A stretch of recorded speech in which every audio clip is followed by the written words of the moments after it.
Welcome. We are here with Jonnie Cahill of Heineken, where he is the CMO of Heineken USA.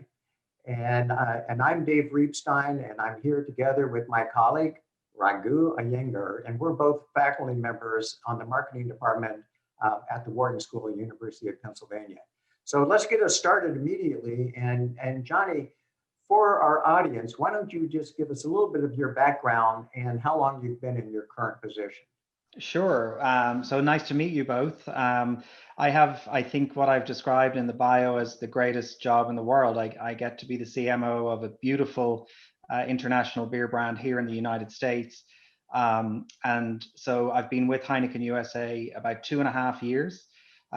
Been with the organization for about 10 years. I previously led the low and no alcohol division out of our global head office in Amsterdam, which is a very interesting brief because as a brewer, traditionally a beer brewer, as we expand into other beverage types, we have all the infrastructure, we have all the fixed cost base, and we wanted to understand how we could broaden our penetration into a wider consumer group. And of course, one opportunity there is lower or non-alcohol propositions. So I led that business unit out of Amsterdam.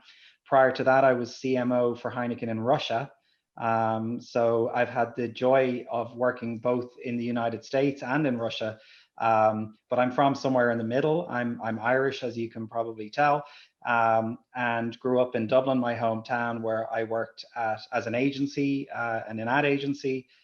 Moved to Diageo, where I had a number of roles, global brand manager on Guinness, being probably the most fun of them all.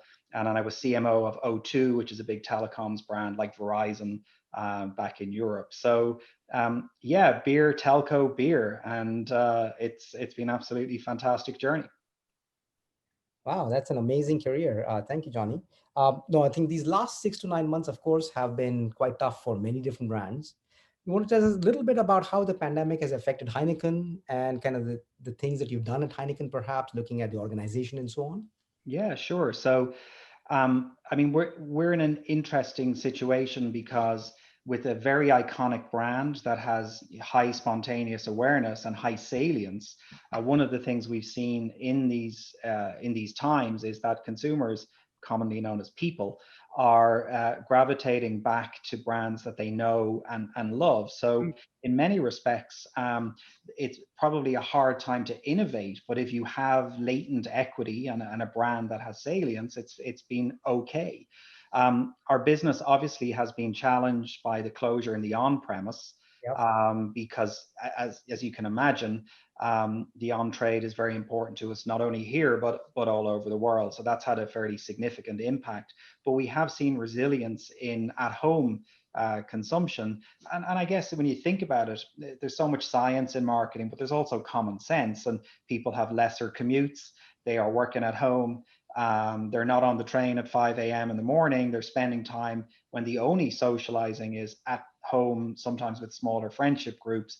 And if you don't have to go to work first thing, or you've got a little bit more downtime, then having a beer with a friend is a good option. And so we've seen resilience in the home channel, but offset by some very tough times in the on-premise. And we're very cognizant of our customers and our partners in the on-premise, who of course are the fabric of cities and towns all over the country. And it's a particularly tough time for that audience. So I think a balanced performance for us, probably at home consumption better than we would have expected back in March, but offset by some tough times in the on-premise.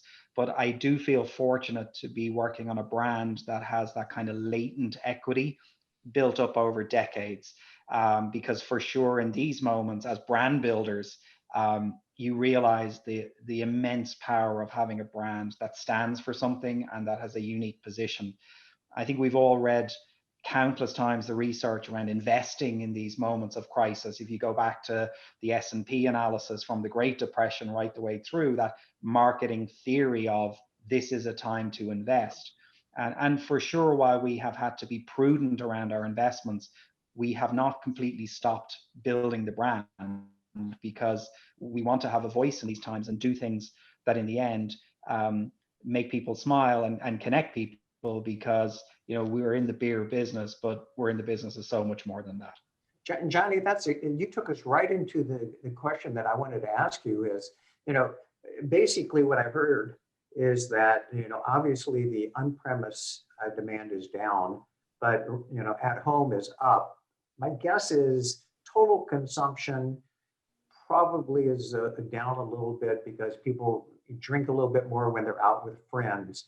And you start talking about, whether or not this is the time to invest or not. And I'm curious as to what's happened to your overall marketing spending. Yeah. And have you been increasing it, or have you actually had the fortune, as you say, of your latent brand equity that you didn't need to, and this was a good time for you to sort of ride on that brand equity that you've got?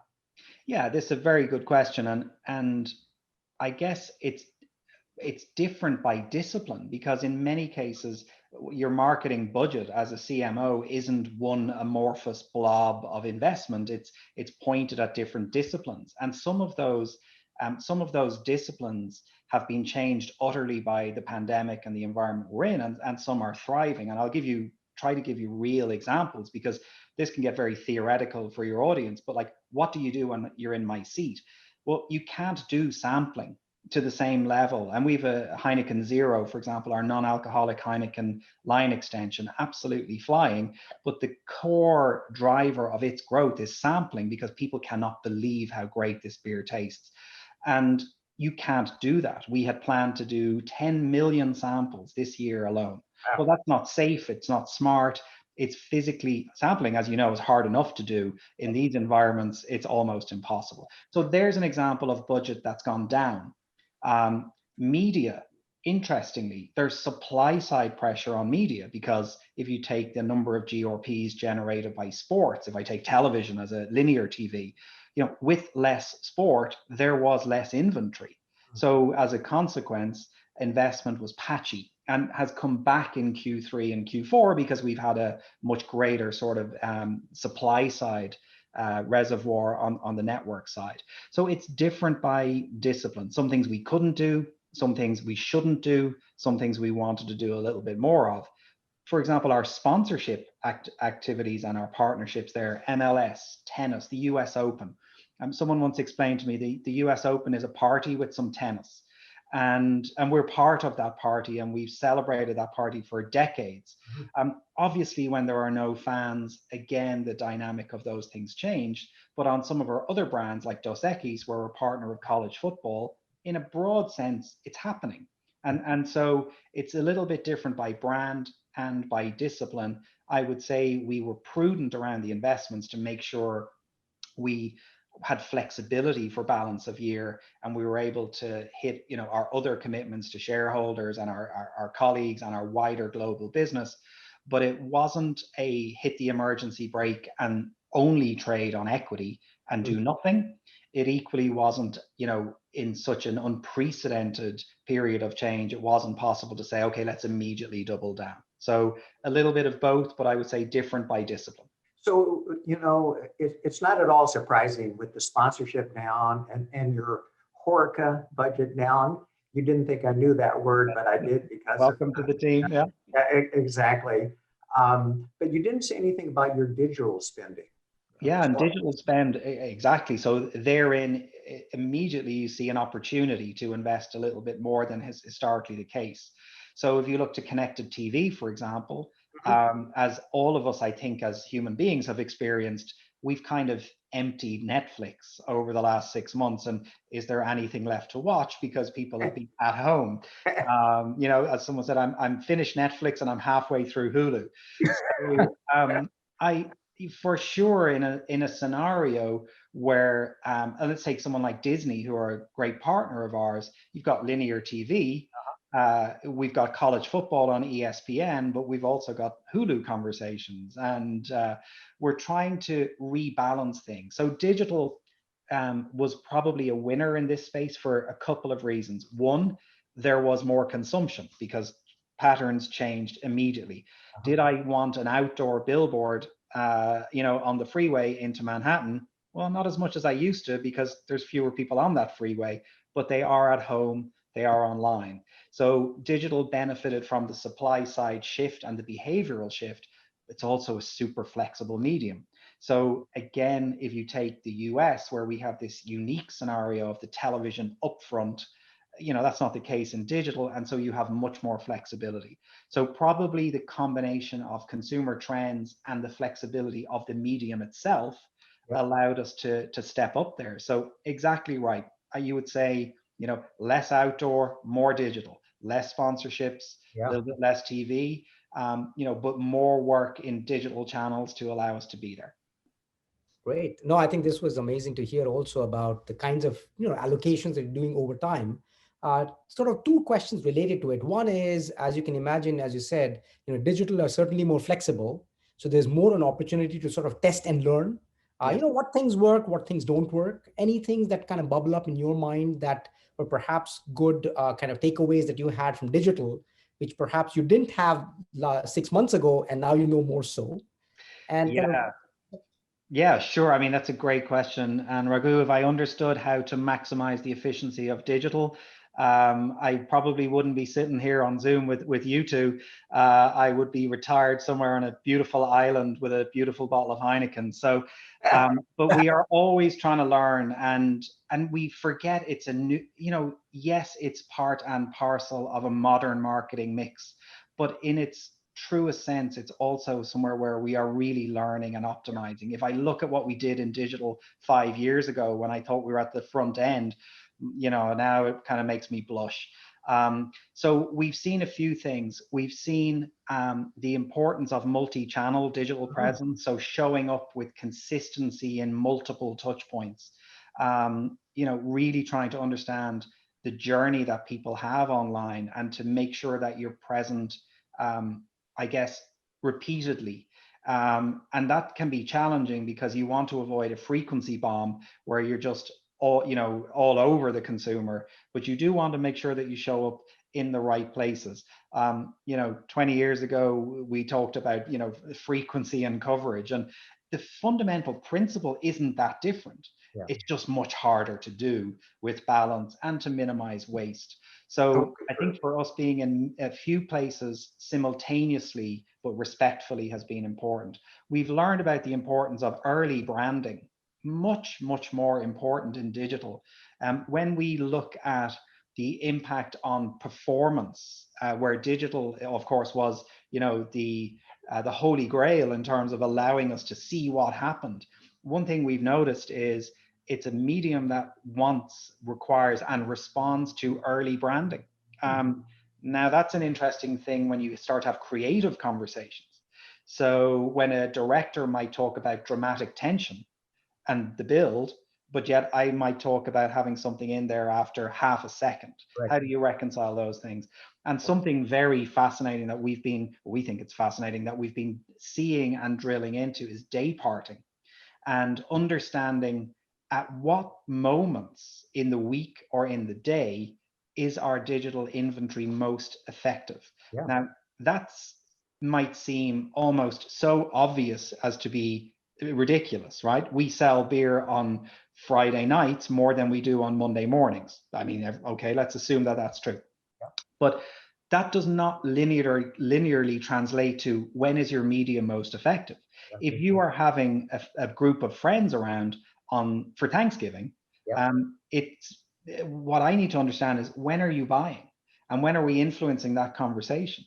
And maybe Thanksgiving is too established a fact, but if you're just having Dave over for the game on Sunday, which he should do, and I'll come and I will bring the beer, but how do we most influence that conversation? And what we've seen is there are material differences based on day of week and time of day. Again, seems self-evident, but if we can be even 5 or 10% more efficient, and also if we can find the dead spots in our digital inventory buying, when should we not be talking to people?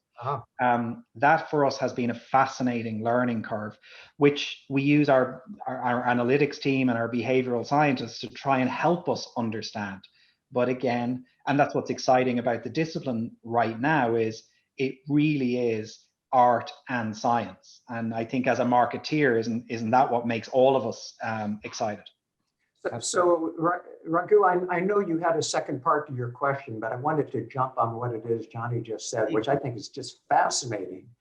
I'm really curious. It's not like most of your media contact, somebody has a click through and then buys. So I'm trying to think about how you've learned, because you run, something online on Tuesday, and you don't see an immediate response. So I'm curious about that learning, or did you just do it in different geographies and with different people and try to see what uptick there was? Well, Dave, that's why you're at Wharton and I'm at Heineken, right? So if we're in direct response, like Verizon, let's say, or AT&T, of course, we know this instantaneously, because you can literally, as we used to call it, direct response, right? So tomorrow that thing we did last night was very effective.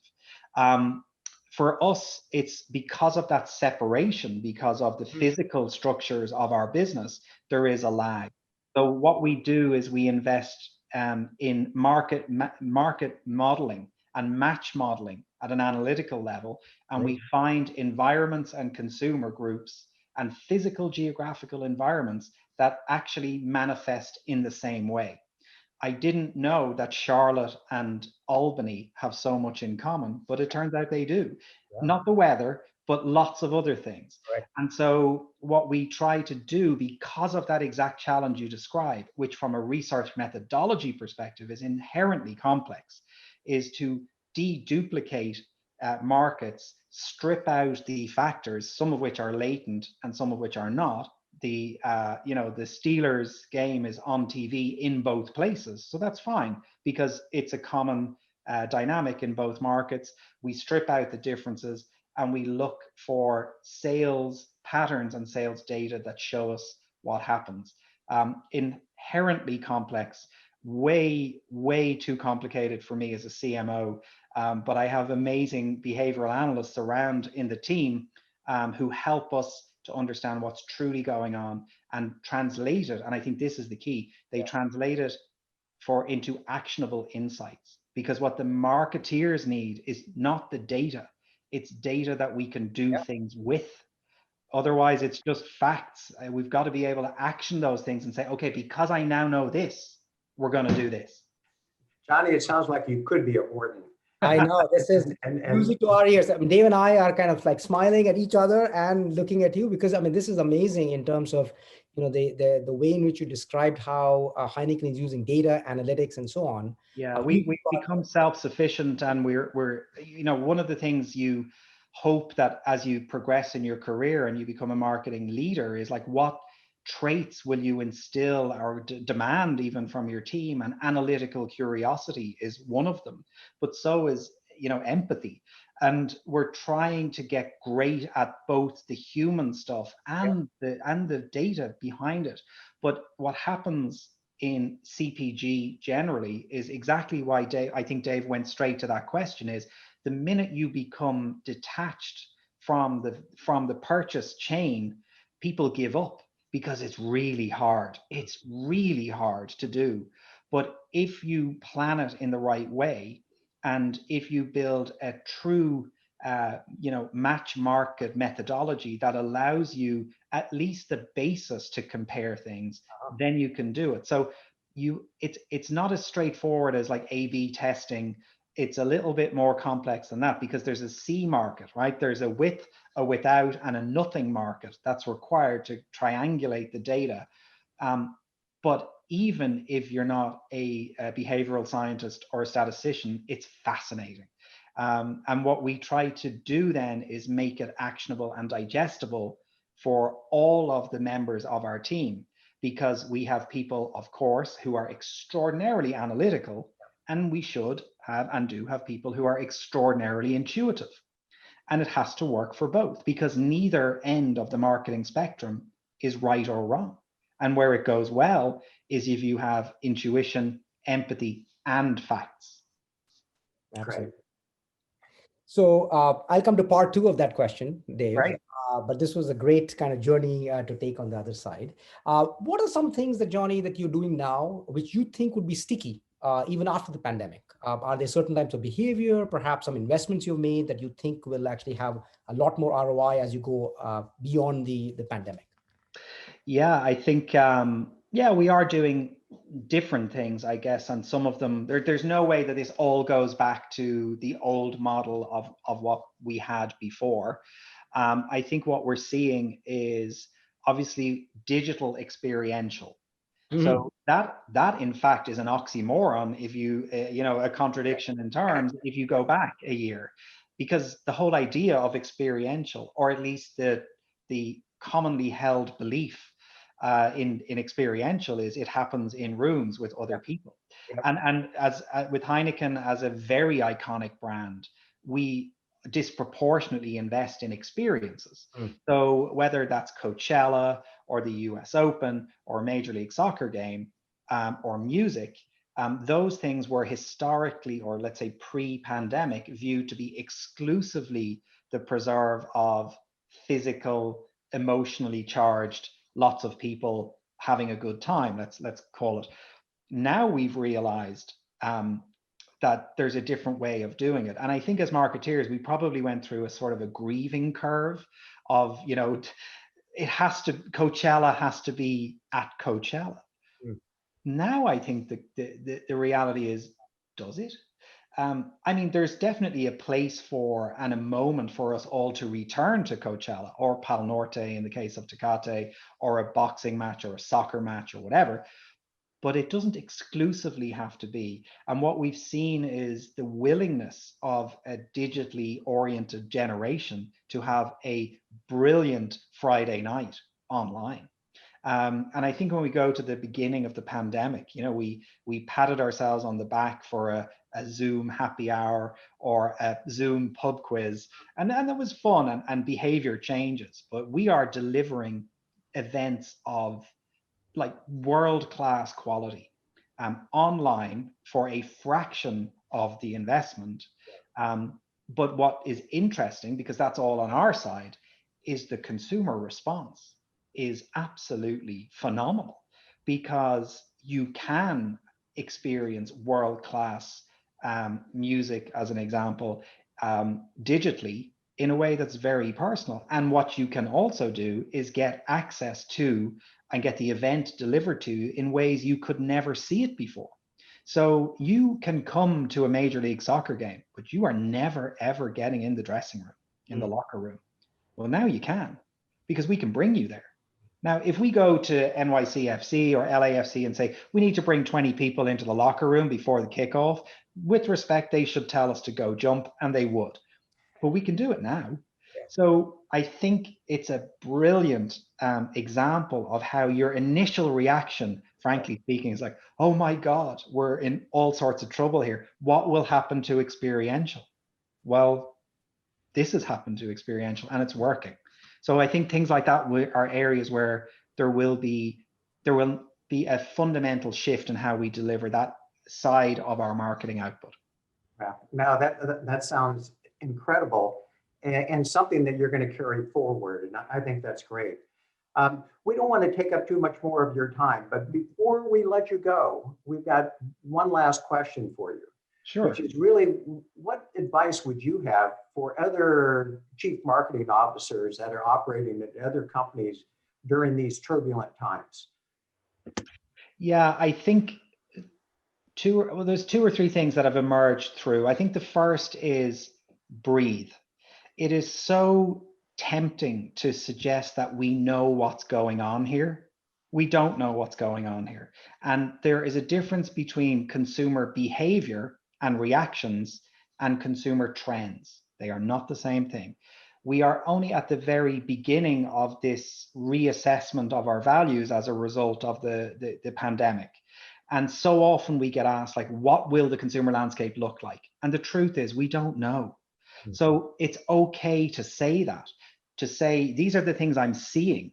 Are they trends? Well, how can I know that? They won't be trends because they've only just begun.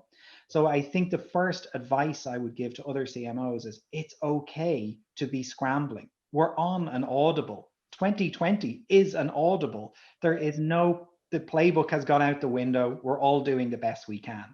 And so you've got to breathe and slow down and accept that some things will work and some things won't work. And they have changed and they won't be okay. And you've got to find a new way of doing things. So I think step one is to just take a moment to recognize these reactions we're seeing are fresh and new. And are they responses?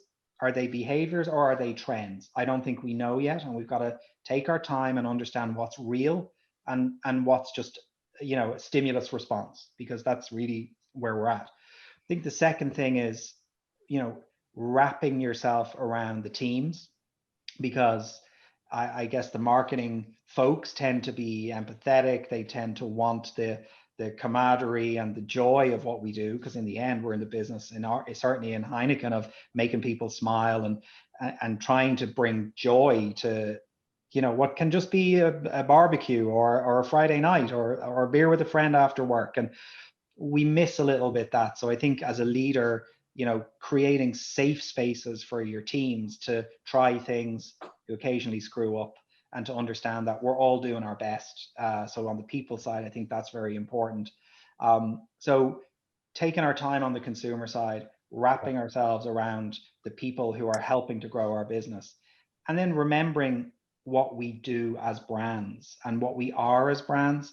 I'm surprised and sometimes dismayed by the opportunism of some brands that, this is a moment to double down on what you are. This is not a moment for a cheap pivot left or right to make a quick buck. And there are many examples of just that, not necessarily opportunism, but just pivots that don't make sense for brands. And isn't the fundamental principle of brand building that, over time, the things that brands do become, they make sense for that brand, and you see it and you don't think, what is that? I don't think that rule has ever changed, pandemic or not. If we do something on Heineken that feels weird for Heineken, well, then that's not how you grow your brand over time. You've got to endure, and you've got to be true to your own brand's DNA and what makes it special. And if you throw everything out the window because of the ups and downs, serious as they are, then I think consumers are a little bit perplexed by that, and they wonder why you're doing it. So for us, it's about reminding ourselves what we're about, reminding ourselves that we make brilliant beer, marketed in a beautiful way, and we bring joy to people, and not doing things that feel opportunistic and strange for our brand. So what I hear is stay the course, keep smiling, and breathe. And breathe. And breathe. Wonderful, Jonnie. Thank you so much for joining us. This was absolutely fantastic. And keep doing all the things you're doing, because it sounds like you've got a great plan and are executing on it. So thank you. Great. Thank you very much. It was nice to meet you both. And I would normally at this point join you for a beer, but alas, we can't do that right now. So enjoy one over the weekend on me. It was great to meet you both. Thank you so much, Jonnie. Thank you very much. Take care. Bye-bye. Bye-bye.